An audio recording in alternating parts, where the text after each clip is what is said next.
आप सभी का आइडियल ग्लोबल में स्वागत है। मैं इस समाज ने हमें बहुत कुछ दिया है।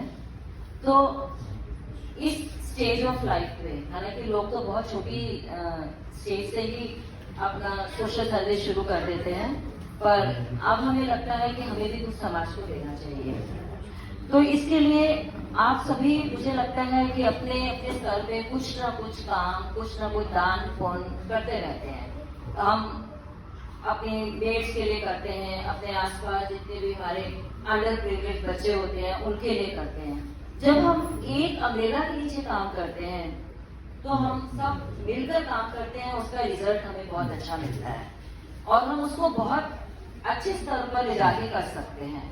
तो मैं आइडियल ग्लोबल का थैंक यू करूंगी कि उन्होंने हमें ये चांस दिया, हमें मिलवाया और हम सब आज एक प्लेटफॉर्म पे काम कर रहे हैं। किसी भी हम तरह से काम करते हैं, बच्चों को पढ़ाने में काम करते हैं। एक्चुअली आइडियल ग्लोबल जो है वो उसके 3 स्तंभ हैं, मेन 3 चीजों पे वो काम करता है। First is education, second is health and third is leadership. Mainly मैं आपको एजुकेशन के बारे में बताऊंगी कि हम अपने बच्चों को एजुकेशन कैसे देते हैं। अब वैसे ideal global is the baby of doctor Rajiv Nagpal. He is a paediatrician and he has done his degree from AIIMS. Now हमेशा अपने क्योंकि एज अ पीडियाट्रिक्स बच्चों के साथ इतने कनेक्टेड रहे कि उनको बच्चों से खास लगाव है। बच्चों के लिए वो हमेशा सोचते हैं, हालांकि वो यूएसए में रहते हैं पर हमेशा हमारे से इंडिया में कनेक्टेड रहते हैं। हमारे बच्चों का हाल पूछते रहते हैं, बच्चों की पिक्चर्स देखते हैं, बच्चों की वीडियोस देखते हैं, उसको इंस्टाग्राम पे डालते हैं, उसको लिंक्डइन पे डालते हैं। He is always busy. क्यों? क्योंकि because this is his passion and I am so thankful कि I am associated with him. मैं बहुत शुक्राना करती हूँ राजीव जी के गुरु जी का, जो कि अब हम सबके गुरु जी हैं, कि उन्होंने हमें एक राह दिखाई है और जिस राह पे हम चल रहे हैं। तो इस ऐसी सेवा का मौका मुझे लगता है कि बहुत किस्मत वालों को मिलता है। हम इतने लकी हैं कि हमें सेवा करने का मौका मिल रहा है। सेवा करने का मौका सबको नहीं मिलता है और जब मिल रहा है तो वी आर रियली थैंकफुल कि हमें ये मौका मिल रहा है, हम ये काम कर रहे हैं। अब हमारे पास माइग्रेंट्स बच्चे आते हैं। माइग्रेंट बच्चे कौन है? जिनके पेरेंट्स माइग्रेट हुए हैं फ्रॉम अनदर स्टेट और यहाँ पर आके वो अपना काम ढूंढते हैं। कोई लेबर का काम कर रहा है, कोई मेड का काम कर रहा है। तो उनके बच्चों के लिए स्कूल की फैसिलिटी लेना बहुत ही मुश्किल हो जाता है। पहली बात तो नई जगह पे आके उनको समझ नहीं आता हम क्या करें। फिर उनके पेपर्स पूरे नहीं होते। शिफ्ट होते समय वो तो अपने या तो डेट ऑफ बर्थ सर्टिफिकेट अपने गांव में छोड़ आए हैं या उनका आधार कार्ड नहीं है। तो ये जब पेपर्स उनके पूरे नहीं होते तो उनको स्कूल में एडमिशन नहीं मिलता है। तो हम उनको शाम को, सुबह, कभी भी उन बच्चों को इकट्ठा करते हैं और उनको हम पढ़ाना शुरू करते हैं। अब एक क्लास शुरू करने के लिए बहुत कुछ नहीं चाहिए होता। जो मेरा एक्सपीरियंस रहा है, मैं जहां जहां गई हूँ, मैंने ब्रांच शुरू की है, मैं एक जगह पर खड़ी हो जाती हूँ और थोड़ा सा कुछ बिस्किट ले गए, बनानास ले गए और मैं बांटना शुरू करती हूँ। मेरे आसपास बहुत सारे बच्चे आ जाते हैं। मैं उस बच्चों से पूछती हूँ, बेटा आप स्कूल जाते हो? नहीं जाते। आप पढ़ोगे? हर बच्चा कहता है कि मैं पढ़ूंगा, मैं पढ़ना चाहता हूँ। हम वहां पे बच्चों को इकट्ठा करते हैं, किसी पेड़ के नीचे, किसी रूफ टॉप पे, कहीं हमें रूम मिल जाए, हम उनकी क्लास शुरू कर देते हैं।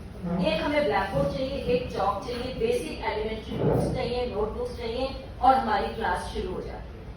अपनी ओर से हम उनको स्टेशनरी और अपना कुछ रिफ्रेशमेंट प्रोवाइड करते हैं और बच्चे इतने एंथुसियास्टिक हैं कि अगर उनकी क्लास 4 से 5:30 है तो वो 4 बजे से पहले ही आ जाते हैं। हमें उनको घर से बुलाना नहीं पड़ता है। वो खुद आके वहां पे अपनी मैट लगाएंगे, ब्लैक बोर्ड सेट करेंगे, टीचर की वेट करेंगे। और हमें क्या चाहिए? अगर हमारे एफर्ट से बच्चों को एक छोटी सी हम उनको एक बेसिक नॉलेज, हम कोई स्कूल नहीं है, हम उनको स्कूल नहीं दे रहे हैं, हम उनको एलिमेंट्री एजुकेशन दे रहे हैं। हम और एक और भी काम हम करते हैं कि जिन बच्चों के पेपर्स पूरे नहीं हैं, उनके हम पेपर्स पूरे करने में हेल्प करते हैं। उनको स्कूल का राह दिखाते हैं कि आपके आसपास कौन से स्कूल हैं, आपके पेपर्स में क्या कमी है। जब एडमिशन डेज होते हैं उनका हम स्कूल में एडमिशन कराते हैं, क्योंकि हम जो पढ़ा रहे हैं वो उनको बहुत आगे तक नहीं ले जाता है। हम उनको बेसिक पढ़ा रहे हैं और जब वो स्कूल में एडमिशन के लिए जाते हैं, अगर उनको काउंटिंग आती है, उनको अल्फाबेट्स आते हैं, उनको टेबल्स आती हैं, बेसिक एडिशन सब्ट्रैक्शन आती है, तो उनका एडमिशन बहुत आराम से हो जाता है। अभी हमारी मालीपुर ब्रांच में जो हमारी ब्रांच चल रही है मालीपुर में, वहां पे भी आप देखते हैं हम एक लॉन में हम उनकी क्लास लेते हैं और मिस्टर आहूजा का मैं थैंक्स करूंगी, उन्होंने कुछ बच्चों का एडमिशन भी कराया है।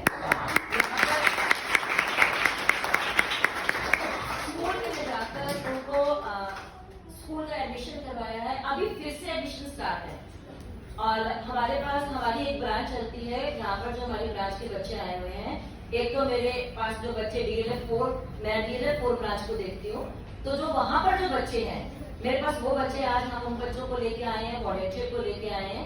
जो ब्रांच हमारी सिकंदरपुर में चलती है वो बच्चे आए हैं, उनके वॉलेंटियर आए हैं, और जो बच्चे हमारे मालीपुर टाउन में हैं वो बच्चे और उनके वॉलेंटियर्स यहाँ पर प्रेजेंट हैं। वॉलेंटियर्स के साथ साथ मैं यहाँ के रेजिडेंट्स का भी बहुत बहुत धन्यवाद करूंगी, क्योंकि उनकी कोऑपरेशन के बिना हम ये ब्रांच नहीं चला सकते। लेकिन अगर वो कोऑपरेट कर रहे हैं तो बहुत अच्छा फल मिल रहा है कि इन बच्चों को एजुकेशन मिल रही है। अभी आप देखेंगे हमारे पास मालीपुर टाउन के कुछ बच्चे यूनिफॉर्म में है, खड़े रहिए जो बच्चे मालीपुर टाउन के यूनिफॉर्म, ये देखिए इन्होंने यूनिफॉर्म पहनी है। यहाँ के ही रेजिडेंट्स ने इनको यूनिफॉर्म बनवा के दी, वो खुद गए हैं और इनके टेलर लेके गए हैं, उन्होंने मेजर किया है और इनको यूनिफॉर्म प्रोवाइड की है। तो इतना बड़ा जब सपोर्ट आप लोगों से मिलता है तो हमारे को बहुत एनकरेजमेंट मिलती है, हमें मोटिवेशन मिलती है कि हम और आगे जाएं और काम करें। ऐसे ही मेरी ब्रांच के बच्चे, DBT ब्रांच के बच्चे खड़े हो जाइए जिन्होंने येलो टी शर्ट पहनी है। ये देखिए वहां पर भी ये कुछ हमें डोनर्स हैं, ये हमें टी शर्ट उन्होंने दी है। अब ये बच्चे वहां पर भी इसी टी शर्ट में हर रोज स्कूल आएंगे, तो वहां पे सब किसी को ये नहीं सोचना पड़ेगा कि आज मैं क्या पहन के जाऊं या आज मेरे कपड़े साफ नहीं है तो मैं आज खराब तो नहीं दिख रहा। तो एक यूनिफॉर्मिटी मिलेगी और बच्चे देखने में भी अच्छे लगेंगे, एक डिसिप्लिन भी लगता है। और मैं आपको ये बता, इसके अलावा हमारे यहाँ पर 22 ब्रांचेस हैं। हमारी कुछ ब्रांचेस हिमाचल प्रदेश में हैं, अब 4 या 5 ब्रांचेस हिमाचल प्रदेश में हैं, कलकत्ता में 4 ब्रांचेस हैं। राजीव सर बॉस्टन से आए हुए हैं यहाँ पर, लेकिन एक दिन भी मैंने उनको ये नहीं देखा कि वो अपने पेरेंट्स के पास बैठ गए हो बात करने के लिए। Every day he is on his toes. कभी वो किसी ब्रांच में जा रहे हैं, कभी किसी ब्रांच में। वॉलेंटियर्स को मोटिवेशन मिलती है, हर 6 मंथ से वो विजिट करते हैं, तो उतने टाइम के लिए वो मोटिवेशन काफी होती है। अभी वो कलकत्ता होके आए, रात को 1 बजे घर पहुंचे, रात को 1 बजे उनकी फ्लाइट लैंड करी है और वहां पे 4 दिन रहे हैं। 4 दिन जो उन्होंने कनेक्शन बनाया है वहां पे बच्चों के साथ और वॉलेंटियर्स के साथ, कितने वॉलेंटियर्स नए जोड़े हैं और एक वोकेशनल सेंटर शुरू किया है जहां पे उन्होंने स्विंग मशीन दी है। और स्विंग मशीन की अगर आप वीडियो देखेंगे, उन्होंने इंस्टाग्राम पे डाली हुई है कि वो लेडी कह रही है कि आज तो हम जमीन से उठकर आसमान पर पहुंच गए। ये उसके वर्ड्स हैं, मतलब ऐसा लगता है कि हमने क्या किया है, कुछ भी नहीं किया, और लेकिन उसका रिवॉर्ड इतना सारा, उसको देख के हमें मतलब हम खुद मोटिवेट होते रहते हैं और इन बच्चों की एनर्जी हमें पुल करती रहती है। पता नहीं कौन सी एनर्जी से हम कभी जब विकासपुरी पहुंच जाते हैं, कभी हम सिकंदरपुर पहुंच जाते हैं, कभी मालीपुर पहुंच जाते हैं। ये बच्चे हमें खुद पुल करते हैं, हमारा कोई प्लान नहीं होता, लेकिन अब हमारे से इनके बिना रहा ही नहीं जाता। और जब हम रिजल्ट देखते हैं कि बच्चे खुश हैं, जिन बच्चों को कुछ भी नहीं आता था बेसिक, जिनको ये भी नहीं पता था कि कॉपी पेंसिल बुक होती क्या है, उनके पेरेंट्स ने कभी उसकी शक्ल भी नहीं दिखाई थी। They are the first generation to see the notebooks, to see the book. अब वो बच्चे पढ़ रहे हैं तो इससे बड़ा रिवॉर्ड मुझे नहीं लगता कोई होगा कि इन बच्चों के साथ हम आगे बढ़ रहे हैं। मेरे घर में मेड है, उसके बच्चे स्कूल नहीं जाते। उसको मैंने पूछा कि क्यों नहीं भेजती स्कूल बच्चों को, तो कहती बच्चों को स्कूल तो मेरे को बेटी को भेजना था, मेरी 5 साल की बेटी है और मेरा 2 साल का बेटा है, मैं पूरा दिन काम करती हूँ, मैं 2 साल के बेटे को कहाँ छोड़ती हूँ।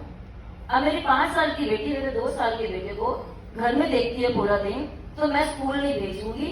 जब मेरा छोटा बेटा स्कूल जाएगा तब मैं दोनों बच्चों को इकट्ठे स्कूल भेजूंगी, वो इकट्ठे आएंगे इकट्ठे जाएंगे। तो ऐसे ही बच्चों के लिए हमने आईलाइट रूरल खोला है कि जो बच्चे सुबह नहीं जा पाते स्कूल किसी भी कारणवश, वो हमारे पास आए, हम उनको एलिमेंट्री बेसिक एजुकेशन देंगे ताकि वो आगे कुछ और कर सके।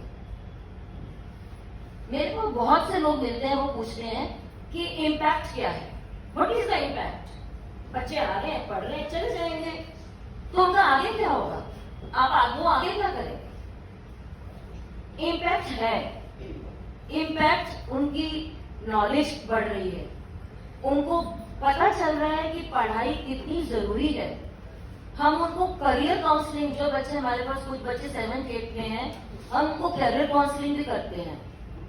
हालांकि मैं उनको कभी बोलती भी हूँ कि बेटा अभी हम आपको इतना ही पढ़ा पाते हैं, 7th क्लास का मैथ्स काफी हमारे से गाइडेंस मांगता है, तो आप कहीं और जाया करो, पर वो इधर ही आ जाते हैं। तो हमें उनके लिए स्पेयर टाइम निकालना पड़ता है, उनकी मैथ्स की प्रॉब्लम सॉल्व करने के लिए, उनको इंग्लिश की गाइडेंस देने के लिए। मेरे हस्बैंड मिस्टर खरबंदा, उनको कंप्यूटर एजुकेशन देते हैं, वीक में 2 दिन जाते हैं। अब कंप्यूटर एजुकेशन में मेरे से लोग पूछते हैं कि क्या सिखाते हैं आप कंप्यूटर में, हम उनको टच करवाते हैं, लैपटॉप टच करते हैं, वो कीज को टच करते हैं, जो कि उन्होंने कहीं देखा है किसी को टच करते हुए, वहां पे वो ABC टाइप करते हैं। धीरे धीरे करेंगे आगे, पर जो हम उनको करवा रहे हैं वो उनके लिए बहुत बड़ी चीज है। आप अपने लेवल से मत सोचिए कि मैं उनको कंप्यूटर का कौन सा कोर्स करवा रही हूँ, वो अभी बेसिक है, देख रहे हैं हम आगे भी बढ़ेंगे, इन्हीं बच्चों को हम आगे भी लेके जाएंगे। इम्पैक्ट में मैं उनको मैनर्स सिखा रही हूँ, वो थैंक यू बोलना सीख रहे हैं, सॉरी बोलना सीख रहे हैं, good morning, good afternoon, good evening का फर्क जान रहे हैं, वो हाइजीन सीख रहे हैं कि साफ क्यों रहा जाता है, साफ कैसे रहा जाता है, वो उनकी एनर्जी चैनलाइज हो रही है। अभी तक जो गलियों में खेलते थे, जो गाली देना सीखते थे, अब वो हमारे पास आके गाना बोलना सीख रहे हैं, आर्ट सीख रहे हैं। एवरी वीक हम उनको आर्ट कराते हैं, उसके लिए हम उनको कलर्स देते हैं, शीट देते हैं, और कई बच्चों की आर्ट तो इतनी अच्छी है कि हम देख के हैरान रह जाते हैं। तो ऐसे बच्चों को हम चैनलाइज कर रहे हैं। हमारे पास इतने आर्टिस्ट जुड़ गए हैं कि हमने आर्ट एग्जीबिशन भी करी है और हम रेट लगा देते हैं 100 रुपीज, 200 रुपीज। कितने बड़ी बच्चे को खुशी होगी कि आज मेरी जो पेंटिंग है वो 100 रुपीज में बिकी, 200 में बिकी, वो और अच्छा करेगा। म्यूजिक सिखा रहे हैं, अभी आपके सामने बच्चे बहुत सारा कल्चरल प्रोग्राम पेश करेंगे, तो आप देखेंगे कि वो सब एनर्जी चैनलाइजेशन है जो हमारे पास हो रही है। पहले हम इनको बहुत रिफ्रेशमेंट देते थे कि ये अट्रैक्टिव रहेंगे, अब हमें उसकी भी जरूरत नहीं है। Now they are self motivated, now our project is sustainable project. उसमें किसी की भी हमें ऐसा नहीं है कि कोई हमें डोनेशन देगा तभी हमारा प्रोजेक्ट चलेगा। हमारा प्रोजेक्ट अब सस्टेनेबल है, बच्चे खुद मोटिवेटेड हैं।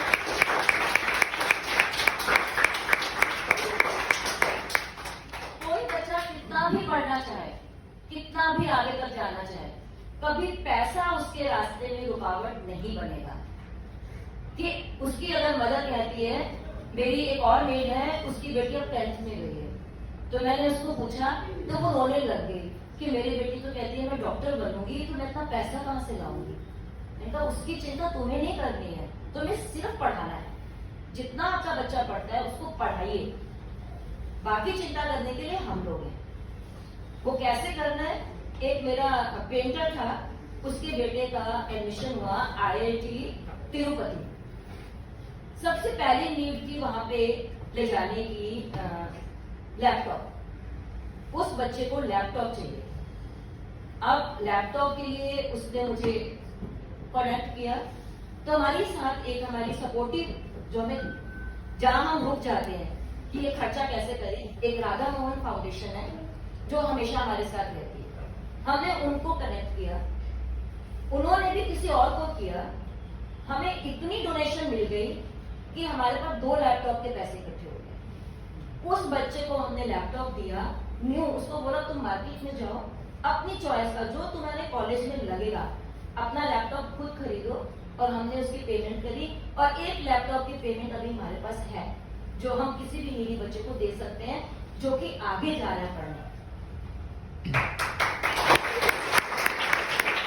Thank you so much. बताने के लिए तो बहुत कुछ है, लेकिन यहाँ पे बोलने के लिए बहुत लोग हैं।